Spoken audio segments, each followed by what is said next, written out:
Orange fire സോഡയാണ് guys അടിക്കാൻ വന്നത്. ചക്കളി മുകളിലിട്ടത്. നമുക്ക് ഈ ഓറഞ്ച് ഫയർ സോഡ ഒന്ന് കാണാം.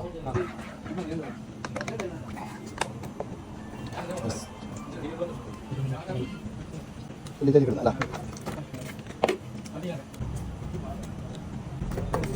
കസ്കസ്. ഓക്കെ, ഇതെന്ത് ഉപ്പ്, ഇതെന്ത് അച്ചാറാണ് കഴിച്ച് ഇട്ടത്. നമ്മളെ ചക്കളിക്ക് ഇടുന്നത് അച്ചാർ. പച്ചമുളക്, ഇതെന്ത് മധുരം, പഞ്ചസാര വെള്ളം. ഇനിയുള്ളത് സോഡയാണ്.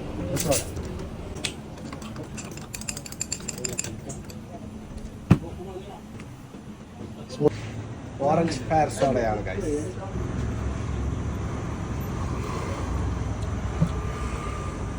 എന്താ ടേസ്റ്റ്, അടിപൊളി അടിപൊളി.